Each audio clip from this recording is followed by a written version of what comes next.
ناظرین السلام علیکم، میں علی رضا اس وقت المشارع الشرائع المعروف جامع ناظمیہ میں اپنے استاد محترم علی جناب مولانا سید محمد علی زیدی صاحب قبلہ کے ساتھ بیٹھا ہوں، اور قبلہ کے تعارف سے پہلے میں چاہتا ہوں کہ آپ کے والد بزرگوار جو کہ یہاں کے مدرس تھے، معلم تھے، لیکن اس وقت عمر کی وجہ سے اور کبیر السن ہونے کی وجہ سے تشریف فرما ہیں، آرام فرما رہے ہیں، لیکن ان کی بھی بہت خدمات رہیں اور اس جامع ناظمیہ میں تقریباً 40 سال تک آپ نے تعلیم دی ہے۔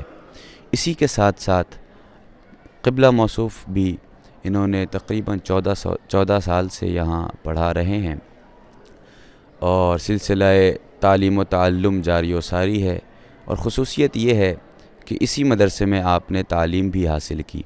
میں یہیں پہ قبلہ سے سوال کرنا چاہتا ہوں، سرکار یہ بتائیں کہ آپ اس مدرسے میں برسوں سے آپ نے تعلیم بھی حاصل کی، پھر اس کے بعد باہر گئے، پھر واپس آ کر اسی مدرسے میں آپ تعلیم دے رہے ہیں۔ میرا سوال یہ ہے کہ اس وقت آپ کے طالب علمی میں جامع ناظمیہ کی علمی صلاحیت یا علمی ماحول کس عروج پر تھی، کس طریقے سے تھی، آپ ذرا مجھے واضح کر کے بتائیں، اور آپ کے طالب علمی زمانے میں آپ کا زمانہ کیسا گزرا، ہم یہ چاہتے ہیں کہ آپ مجھے بتائیں۔ اعوذ باللہ من الشیطان الرجیم، بسم اللہ الرحمن الرحیم۔ بہت بہت شکریہ، آپ نے کچھ کہنے کا موقع دیا۔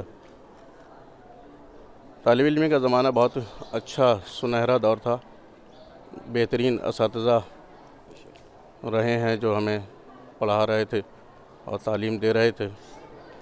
خود ہمارے مدیر جامع ناظمیہ آیت اللہ سید حمید الحسن صاحب قبلہ مدیر بھی رہے یہاں اور ہیں اور رہیں گے انشاءاللہ، اور ہمیں بھی انہوں نے تعلیم دی، آخری درجات میں ہمیں پڑھایا ہے، اور بہت سی چیزیں ان سے ہمیں حاصل ہوئیں جو ہمارے لیے مشعل راہ بنی۔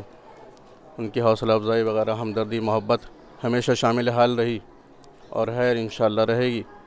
اسی کے ساتھ ساتھ مولانا شاگرد صاحب قبلہ مرحوم، ان سے بھی قصب فیض کیا مدرسے میں، مدرسے کے علاوہ مولانا شہنشاہ صاحب قبلہ مرحوم، اور استاد محترم مولانا مصطفیٰ صاحب، مولانا غافر صاحب قبلہ جو علیل ہیں، خدا ان کو شفا عاجلہ عطا فرمائے۔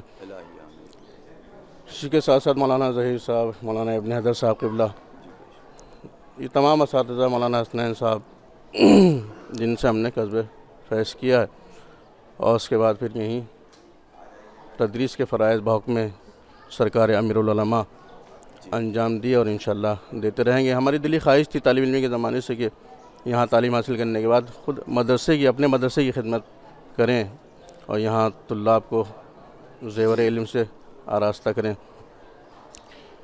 بہت اچھا دور تھا، بہت سلسلہ آج بھی الحمدللہ یہ سلسلہ جاری ہے، اور قیامت تک یہ تدریس کا سلسلہ ناظمیہ کے حوالے سے جو قدیمی دستگاہ ہے انشاءاللہ جاری و ساری رہے گا۔ قبلہ یہ بتائیں کہ جو ماضی میں جیسے حالات تھے یا جو علمی صلاحیت یا حالات تھے، آپ سے میں چاہوں گا کہ آج کے جو کچھ طلاب کرام جو اس وقت اس زمانے کے یا آپ کے بعد کے ہیں، ان کے لیے آپ کیا ہدایتیں دیں گے؟ اگر وہ اسی طریقے سے پڑھنا چاہیں یا وہی ماحول لانا چاہتے ہیں، اس کے لیے ہمیں کیا کرنا پڑے گا؟ اس کے لیے ضروری ہے کہ اگر ہم اپنی بات نہ کر کے خود مولائے کائنات باب العلم، باب مدینۃ العلم کی بات کریں، کہ آپ نے فرمایا کہ ہر طالب علم کے لیے ضروری ہے علم حاصل کرنے کے لیے 6 شرطوں کے اوپر عمل کرے تو انشاءاللہ بہتر سے بہتر تعلیم حاصل کر سکتا ہے۔ جس سے 4 مصرع میں ہم عرض کریں، اس کے بعد انشاءاللہ بات تمام ہو جائے گی۔ آپ نے فرمایا کہ اخی لن تنال العلم الا بستتی، سوم بیو کا تفصیل ہے بے بیانی، ذکاؤن و حرصن و ارشاد استاذن و طول و زمانی۔ مولا کائنات نے فرمایا کہ اے میرے بھائی، تم ہرگز ان 6 چیزوں کے بغیر علم حاصل نہیں کر سکتے۔ میں اس کی تفصیل عنقریب بیان کر رہا ہوں۔ اخی لن تنال العلم الا بستتی، سوم بیو کا تفصیلہا بے بیانی، ذکاؤن و حرصن و اجتہاد و بلغا و ارشاد استاذن و طول و زمانی۔ بعد والی 2 مصروں میں آپ نے فرمایا کہ وہ 6 چیزیں کون سی ہیں جن کے بغیر انسان علم حاصل نہیں کر سکتا ہے۔ پہلی شرط ہے علم حاصل کرنے کے لیے ایک طالب علم کے لیے ضروری ہے کہ وہ ذہن رکھتا ہو، ذہانت پائی جائے۔ یہ تو ضروری ہے۔ اگر ذہن نہیں ہے تو علم حاصل نہیں کر سکتا۔ دوسری شرط ہے، ہر چیز میں حرص کو منع کیا گیا ہے، جی لیکن علم حاصل کرنے کے لیے حرص ہونی چاہیے، لالچ ہونا یہ چاہیے۔ اچھی بات ہے، ماشاء اللہ۔ جی ہر چیز میں منع کیا گیا، لیکن علم حاصل کرنے کے لیے انسان میں للک ہونی چاہیے، لالچ پایا جانا چاہیے۔ بے شک بے شک۔ تیسری شرط فرمایا کہ ذہانت بھی ہے، حرص بھی پائی جاتی ہے، لیکن اگر کوشش نہیں کرتا ہے، اجتہاد بھی ہونا چاہیے، کوشش بھی کرے علم حاصل کرنے کی، بالکل کوشش بھی کرے۔ بہت اچھا سوال کیا آپ نے، آپ کے ذریعے سے میسیج جہاں تک بھی چلا جائے طلاب کے لیے بہت اچھا رہے گا انشاءاللہ۔ چوتھی شرط ہے کہ ذہانت بھی ہے، حرص بھی پائی جاتی ہے اور کوشش بھی کرتا ہے طالب علم، لیکن اسباب تعلیم نہیں پائے جاتے۔ جی اسباب تعلیم بھی اگر پائے جاتے ہیں تو انشاءاللہ بہترین علم حاصل کر سکتا ہے۔ اور یہاں الحمدللہ ہمارے مدرسے میں تمام اسباب تعلیم مہیا ہیں، انسان آئے تعلیم حاصل کرے۔ اچھے بہترین اساتذہ آج بھی پائے جاتے ہیں، شاید ہی ہندوستان میں کسی مدرسے میں ایسے اساتذہ ہوں یا ایسی مدیریت ہوگی جیسی جامعہ نازمیہ کو حاصل ہے۔ یہاں کے طالب علموں کی قسمت ہے۔ بالکل۔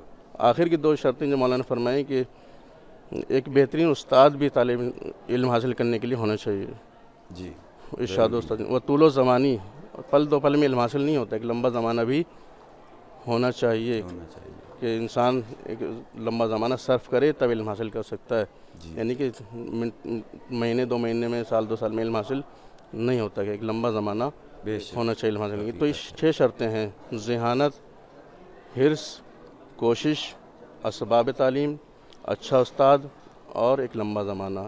ان شرائط پہ عمل کرے گا انسان تو بہترین علم حاصل کر سکتا ہے، زیور علم سے آراستہ ہو سکتا ہے۔ بہت بہت شکریہ سرکار آپ کا، آپ کو زحمت ہوئی۔